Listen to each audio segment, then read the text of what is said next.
Do you feel the unlimited responsibilities are letting you down in looking after the most important person you should be looking after, and that's you? Are you a people pleaser? Are you always looking out for others and forgetting yourself?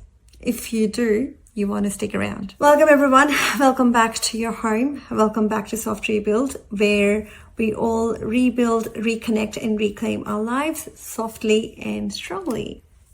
So today I wanted to talk about one thing that has really changed my life. So having unlimited responsibilities and limited action, let's reclaim our lives back. A lot of times what happens is as we run our families, work, we give our everything to the families. We are always shouldering lots of responsibilities for work. We always have heavy responsibility towards our children's dreams and their passions. And what happens is, as a result, we forget ourselves. I'm not saying don't do that, but do it strategically or do it in a way that you look after yourself as well. Do not forget yourself. So a little story of my own. When I went through my divorce, my parents used to come and help me out a lot. And I had assumed that looking after them is my responsibility, that I owe something to them. I forgot that they are my parents and actually they have responsibility towards me as well.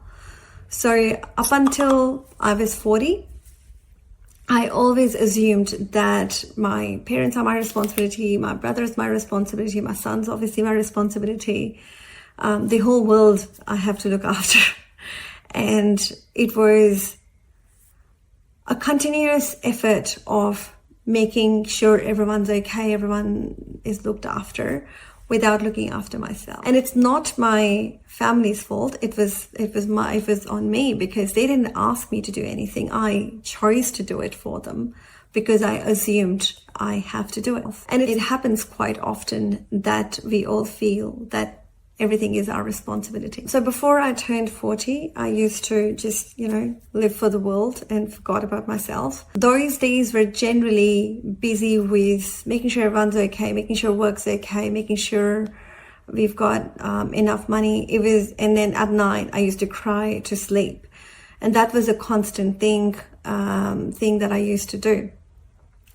When I turned 40, I almost had an awakening. It was like, really? Is this all I'm going to do in my life? I am so blessed. I have a beautiful son who encouraged me to go after my passion. So then I started doing my dancing and painting and started prioritizing myself. And it was the best thing I did for myself and also for my son. Because what we do, our kids are going to learn. If I look after myself, and when it comes time for him to become a father, a husband, he will now not ignore himself. So by looking after yourself, you're actually setting a good example for people around you as well, for your children or your nieces or your sisters or your siblings, whoever it is. Your responsibility isn't just for the world. It is towards your soul first and foremost. So my request to you all is take one sacred action. So your responsibilities can be unlimited, but your action has to be sacred. It has to fulfill your soul's, your heart's desire. So if you can take one sacred action that fulfills your heart every day from today, there will be a change in your life, a really positive one. What I also did was I had written some lines from some of these beautiful authors, which also support what I'm saying. What I would suggest is really experiment this. Okay, so it's not just me, other people are saying it as well. So David Allen, so I've got it written here, so you might see my eyes going there. David Allen, in Getting Things Done, talks about how your mind will constantly come up with things you could be responsible for, but you must limit what you actually do. Second is from Greg, the author of Essentialism. You can do anything, but not everything. Okay. Number 3 is from Byron Katie, who teaches there are only 3 kinds of businesses: your business, my business, and God's business. There's nothing else. Last one I'm going to talk about is Michael Singer from The Untethered Soul, who implies that we carry infinite inner responsibilities unless we let go. So these teachers echo the same soul truth. You're not meant to carry it all. You are meant to choose what truly matters. And you are the first and foremost who truly matters.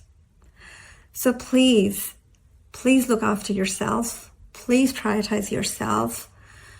And if you have been inspired to take an action, perhaps by getting into a hobby or anything positive that you do, please share with us through the comment down below. We'd love to hear what changes have come up for you. Yes, please look after yourself. So thank you so much, and I will see you next time. Bye-bye. Thank you for being here. Remember, you're not broken, you are becoming. You chose to pause, you chose to feel, you chose to rebuild. You are loved, you are seen, you matter. I believe in your rise and the soft power of healing on your own terms. So go inwards and rediscover the beauty that's been with you all along.